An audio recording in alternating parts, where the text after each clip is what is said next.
It had been months after his accident with Greaseball during the race, which ended up with both competitors badly wrecked. After being found out by Control, CB, the red caboose, had been placed on a flatcar on the out-of-use siding near the workshop. While he would be repaired, his ultimate fate was shaky at best. But still, the devious piece of rolling stock didn't feel this was a fate he deserved. He'd done his part to let that stuck-up modern electric engine win, and he'd been ditched. Electra had uncoupled and left him behind, only for Greaseball to collide into him. It was a miracle he'd not been outright killed, something the red caboose had felt he was immune to. Every train wreck he'd caused, Old 97, Cannonball, 4343, Old 5050, he'd always escaped damage since those stupid engines always got the worst of it. They were in the front while he was stuck in the back where it was safe. And not only had he lost, but that twerp Rusty had won the race with that dumb hopper. Control had demanded he apologize after the race, and while he had, he'd not meant it whatsoever. That little runt. That silly Dustin. I was finally getting some recognition with the only two real engines on this railroad, and they ruined it for me. And Pearl, I can't believe she outed me right there in front of everyone. Why do I bother? You treat coaches with respect and kindness, and they stab you in the back in return. CB looked around the yard, hoping to hear someone take up his viewpoint, only to see, once more, that no one was around, except for some old flat cars with rotten wooden planks for company. Even Greaseball hadn't spoken to him when he'd been parked there with him a few weeks ago. They'd been laid up in the siding together, growing restless and miserable as hot summer days turned into a rain-soaked autumn. Thunder rumbled overhead as another storm threatened to break. It would soon be night, and the rumble and roar of engines passing in the distance would soon fade away. CB checked his radio again. Switches clicked, dials twisted, but no sound came through the receiver. His namesake radio hadn't worked since the accident, and without gossip to listen to, or a way to project his own frustrations, the red caboose was steadily growing more agitated. And this was all Rusty's fault. If I ever get on the line again, that twerp had better watch his back. Eventually, CB drifted off to sleep, his fury sapping him of energy.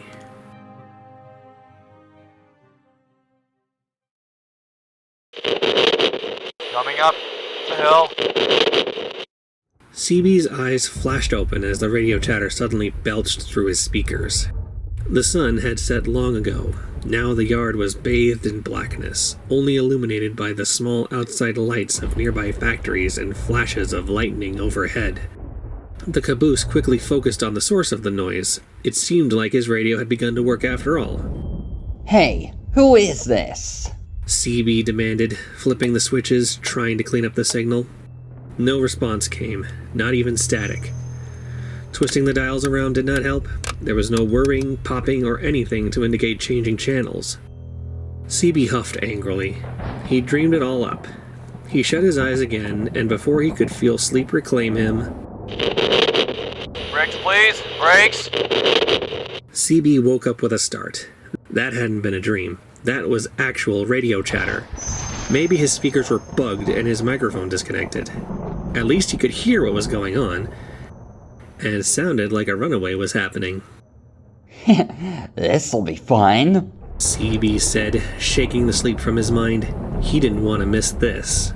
Put the brakes on! More power! Sorry. 10-1, 10-9. Another voice joined in, but this one was really badly distorted. CB could barely make out the call signs. He twisted his dials around, but the signal remained unchanged, the two radio callers' clarity remaining constant. Stop playing around! Put your brakes on! Put on the brakes! Stop this train! 10-1, please repeat. Stop the train! 10-1, don't yell at me. CB grinned deviously. It sounded like this caboose was giving this train a real fright. Keeping his hand off the brakes, letting them hurtle down the line, it would be interesting to hear the end results if the lousy locomotive couldn't stop himself. Control, do you copy? This is Control. Please identify. Heavy Freight 97, run away! Thundering down the pass, out of control! CB blinked. 97? That number sounded familiar. 97, contact caboose for braking. Entering yard limits. Control, caboose will respond! Clear the lot! Silence followed for a couple moments. At times, Control's voice broke in, trying to call back. 37, respond. CB's mind still stuck on the number, as Control kept calling out for the locomotive to respond. 37, respond. Then the voice of the caboose came back. Only this time, it was crystal clear. No static or distortion at all in his battered earpieces. 1042, Control! Old 97's wrecked! It's a mess! I tried to stop him, but he was too heavy or his own brakes failed. I don't know what went wrong. 1034 to shops! Hurry, please! CB stared in shock. The caboose's voice was his own. It was filled with concern, but also this clearly detectable air of glee hidden under it. Only he was capable of hearing it. Most listeners would be so concerned with the news they would never notice. His nerves shaken, he quickly snapped the radio off.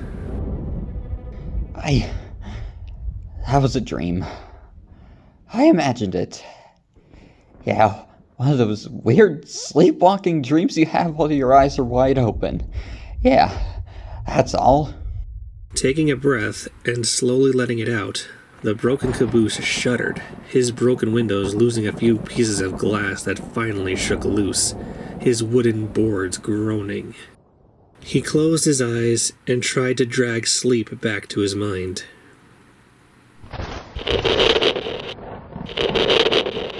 CB opened a sleepy eye. I thought I turned it off. CB said, and he flicked the switch again.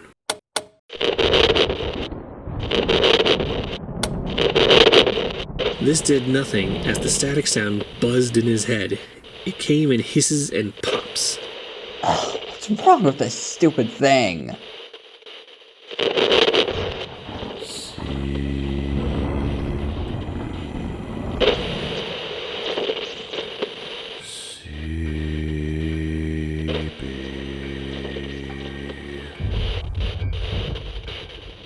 CB felt a cold chill crawl along his torn tar paper roof. This voice was just as clear as his own. It sounded like the engine who had wrecked. That heavy freight. 97? No response came, but the static in his earpieces continued to fizzle and pop. CB looked around through the yard. The storm overhead rumbled louder. Some drops of rain began to fall, and the wind began to pick up. In a flash of lightning, CB saw something on the rails in front of him.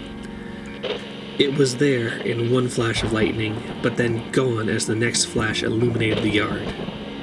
He squinted, trying to clear his vision. Lord, that wreck must have rattled me more than I thought.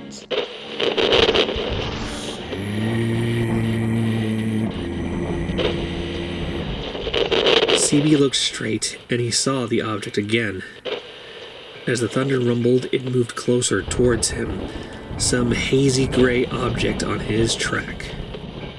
As lightning suddenly flashed, the object leaped closer, covering distances it shouldn't have been able to, bringing its form into clarity even in the gloom.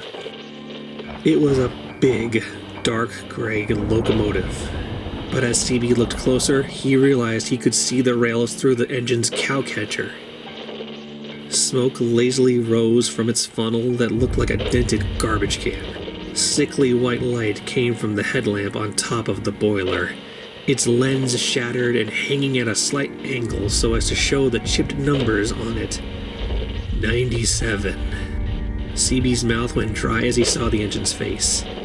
It was covered in soot, Wet trails ran down the broken cheeks from the eyes, which were simply deep black pits as if it had been crying. Its eyebrows furrowed in a sad frown, and where a mouth should have been was featureless, bare metal. CB really wished he was on the ground so he could let his brakes off and allow himself to coast away as this ghostly engine glided forwards. Soon its busted knuckle coupler made contact with the flatcar he was on, making it shudder. The engine stood before him, staring at him with those empty black pits. CB shuddered, loose boards on his frames clunking together and his suspension springs creaking. When the engine spoke, it was through his headset.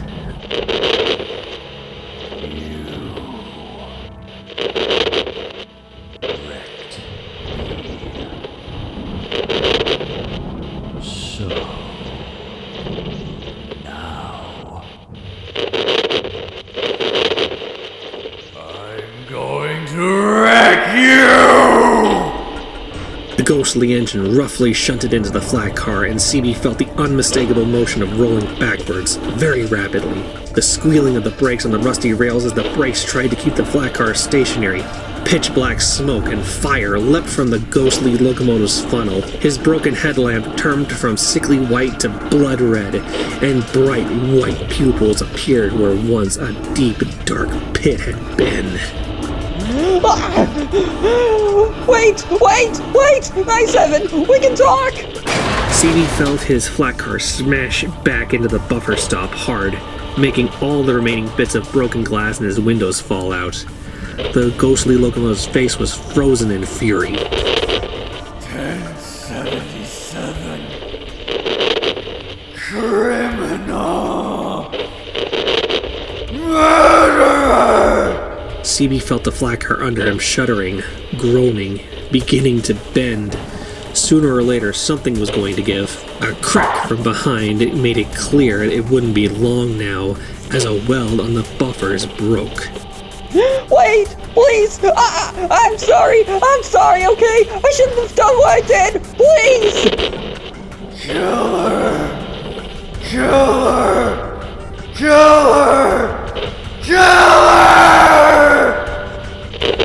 The flat car shifted under CB, beginning to tilt to the side. The wrecked caboose shifted his weight a little from one spring to the other, but this didn't help matters as he felt gravity tugging on his top-heavy form to pull him over. His eyes darted to see a line of old rusty wheels sitting on the ground. They were sat up on their sides, their axle tips sticking up like spikes. A tumble onto them, and that would be it. Help me! Someone help me! I'm sorry! Please! CB cried, all traces of his devious, sneaky personality shattering. 97 kept pushing, fire now leaping out of his funnel. His eyes glowed as bright as his lamp as his face disappeared into a black, shapeless mass. CB felt the wooden floor of the flat car cracking and splintering under him, his body shifting and sinking to the left so noticeable to make him tense up. He swayed to the side, then slowly moved back a little. I'm sorry! I won't do it again! Please don't kill me! I'm sorry!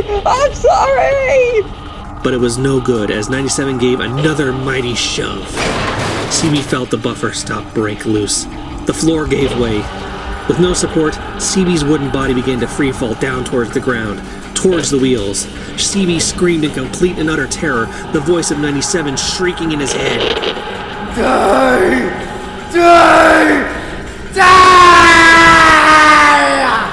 CB felt the wheels crunch right through his broken wooden walls, his metal frame jackknifed in the middle, and his radio disintegrated. He screamed louder than he'd ever thought he could manage, so loud he felt his voice begin to squeak.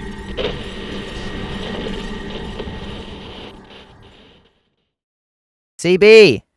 CB woke with a start as a voice broke through his screaming, and he felt a sudden backwards motion that shouldn't be possible. His eyes opened, and immediately the gray light of dawn rushed in. It was morning now. Thunder rumbled overhead, and a gentle rain fell upon him. His bleary eyes saw the form of an engine, and immediately he shut them tight. Please don't kill me! I'm sorry! I won't do it again! CB, it's me, Rusty. The voice drew CB to open his eyes again, slowly and cautiously. In front of him was the little engine, his once filthy paint clean and bright, not a speck of rust on him now. He looked up at the trembling caboose with a look of concern, but it was a mask of concern that he felt wouldn't last long.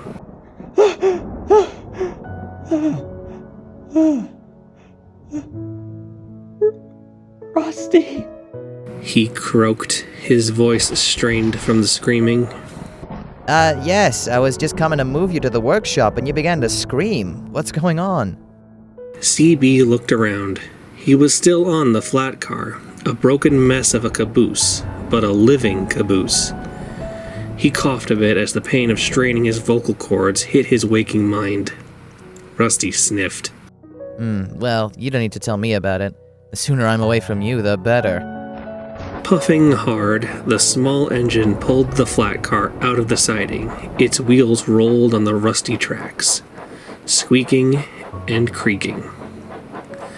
As they rolled along, CB thought he saw something on the other track where the flat cars were. Flashes of engines' tenders, their numbers coated in rust and soot, dented and broken. But each time he tried to focus on them, the sight vanished. 97, 98, 99, 340, 582. He closed his eyes, gulping. They're waiting for me. What? Nothing.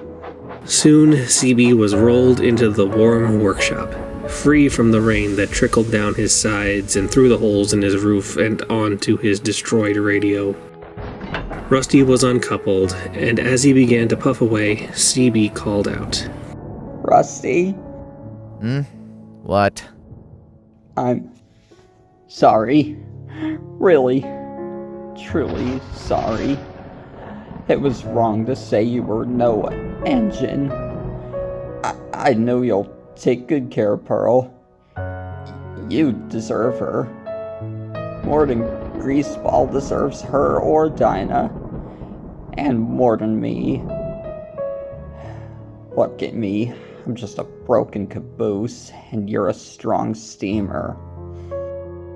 Rusty looked up at CB curiously. He'd not spoken to the rotten rolling stock since the race. And when he cast glances at him in the siding, all he got was dirty looks. What had brought this change about?